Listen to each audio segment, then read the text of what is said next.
वंदे पुरुषोत्तमम। परम दयाल श्री ठाकुर एक दिन सुबह पार्लर के सामने चौकी के ऊपर बैठे हुए हैं और एक अमेरिकन गुरु भाई यूजी एक्समैन दादा 11 सितंबर 1961 ठाकुर जी के उस पार्लर के सामने ठाकुर जी के सम्मुख ठाकुर जी चौकी पर बैठे हुए हैं। ठाकुर जी के सम्मुख आके बैठते हैं और बहुत से बातों को लेकर चर्चा करते हैं। यूजिन एक्समैन साहब वो अमेरिका के एक विश्वविख्यात Harper and brothers publishing company के वाइस प्रेसिडेंट वो प्रेसिडेंट हैं और बहुत सारे मूलभूत बातों को लेकर जीवन चलने के पथ पर बहुत सारे जो प्रश्न आते हैं, हर प्रश्न का चर्चा ठाकुर जी से कर रहे हैं। उसमें से एक प्रश्न ऐसा है, ठाकुर जी से सीधा प्रश्न किया, ठाकुर आपसे हजारों मील दूर बहुत से भक्त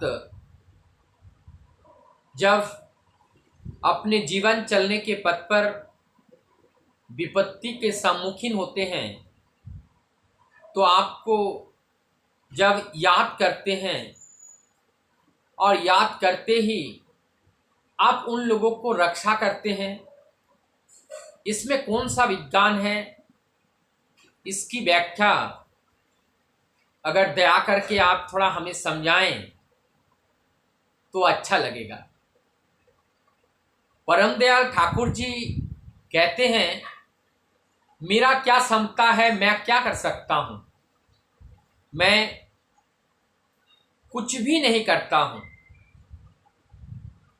फिर आगे चल के कहते हैं, जो हमें विश्वास करके ऐसे मानते हैं उनके अंदर का विश्वास ही उनको बचाता है,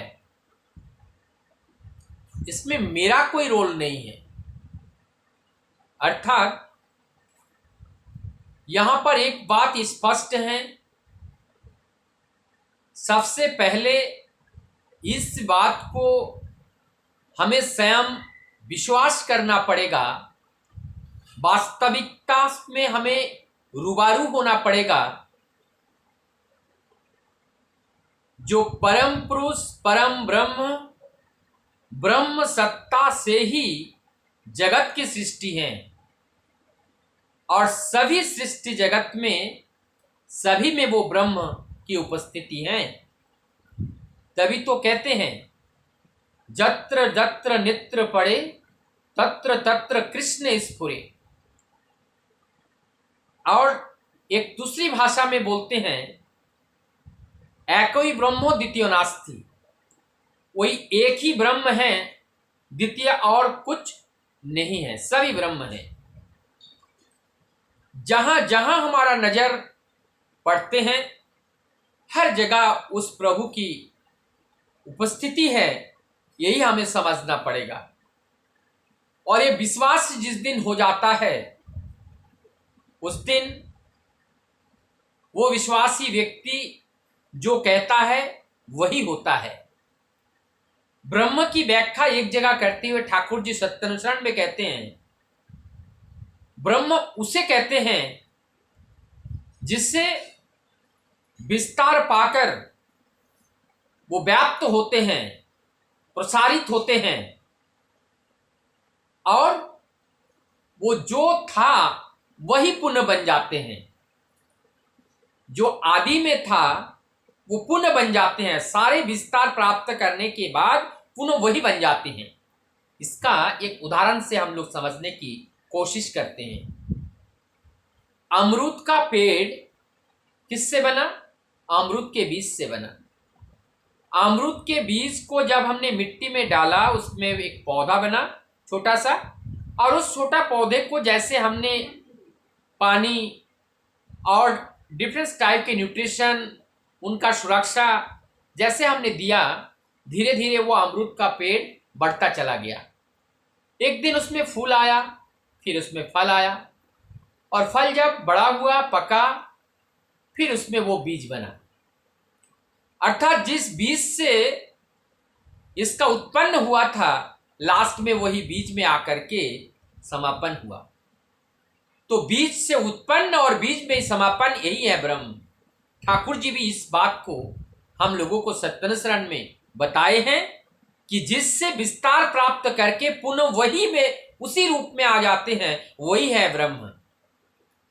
तो जिस दिन हम विश्वास कर लेते हैं कि हम वही ब्रह्म हैं और हमारे अंदर वही सत्ता है, अर्थात हम में, आप में, पूरी जगत की सृष्टि में वही प्रभु का विराजमान है, और उनके बिना कोई भी सृष्टि संभव नहीं है। ये विश्वास जिस दिन आ जाता है, उसी दिन कोई भक्त प्रहलाद बन जाते हैं, कोई मीराबाई बन जाते हैं। ऐसे बहुत से भक्त जो अपने मुख से निकाल देते हैं, वही प्रभु को मजबूर कर देते हैं उसको करने में, उसको बनने में, उसको होने में। जिस दृष्टांत को हमने पहले देख चुके हैं, भक्त प्रहलाद ने जब हिरण्यकश्यप अपने पिता को कहा कि इस खंबे में भी भगवान हैं, तो जब उस खंबा को तोड़ा, भगवान स्वयं नरसिंह अवतार लेकर के वहां अवतारित होने के लिए मजबूर होना पड़ा, क्योंकि भक्त के मन में वो विश्वास था। इसलिए भक्त में ही भगवान का विराज होता है। इस बात को आगे बढ़ाते हुए ठाकुर जी बोलते हैं, प्रभु जिसास, हम बहुत लोगों ने सुने हैं, प्रभु जिसास मृत्यु व्यक्ति को बचाते थे, जिसकी चक्षु नहीं है, जो अंध है, उनको चक्षुदान करते थे। लेकिन जब प्रभु यीशु से पूछा जाता था कि प्रभु आपकी दया से सब हो रही है, लेकिन प्रभु जिसास ये स्वीकार नहीं करते थे कि मैंने किया। वो भी वही कहते थे कि तुम्हारा विश्वास ही तुम्हें स्वस्थ कर रहा है, तुम्हारा विश्वास ही तुम्हारा खोए हुए आंख की रोशनी प्रदान कर रही है, तुम्हारा विश्वास ही तुम्हारा जो नहीं सुनने वाले कान है उसके सुनने के रूप में तब्दील कर देते हैं। ये तुम्हारा विश्वास ही सब कुछ कराता है। यही हम लोगों को वही विश्वास स्थापित करना, तभी उनकी जो दया है, उनकी जो लीला है, और देखने वाले को चमत्कार लगता है, वही सब कुछ हमारे जीवन में घटित होता है जब हम उनको एक बार थोड़ा सा विश्वास कर लेते हैं। ठाकुर जी बात को आगे बढ़ाते हुए यूजिन एक्समैन दास की जो दंड था, उस दंड की ओर देखते हुए ठाकुर जी बोलते हैं, आप इस दंड को कभी खोना नहीं, ना ये किसी को देना है, ये सदैव हमें व्यवहार में लाना है। ये बात याद रखना है।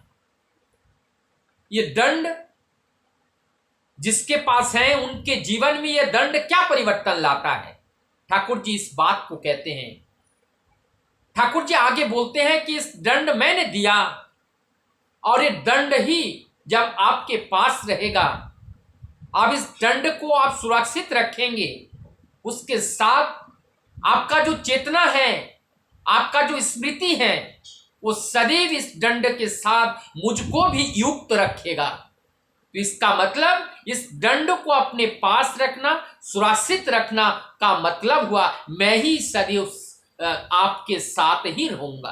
अर्थात ये दंड के साथ ये प्रभु ही रहते हैं, क्योंकि अनुशासन है, ये आशीर्वाद है, और ये अनुशासन, ये आशीर्वाद में ही प्रभु स्वयं उसी में ही उपस्थित रहते हैं।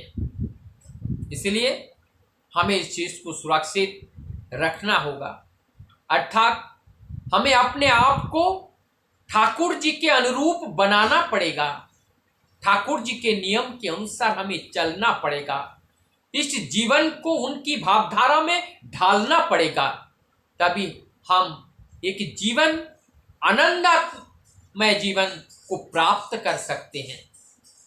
जीवन में हम कुछ भी कार्य करें, जीवन में हम कुछ भी कार्य करें, लेकिन हमें चिंतन करना पड़ेगा कि इस कार्य से हम प्रभु के लिए कितना योगदान, कितना सहयोग कर पा रहे हैं। यदि हमारी उस कार्य में छठ मात्र भी प्रभु का कार्य हो रहा है, अर्थात प्रभु की सृष्टि जगत को लाभ मिल रहा है, परार्थ का कार्य हो रहा है, तो समझना पड़ेगा मैं ये कार्य सही कर रहा हूं।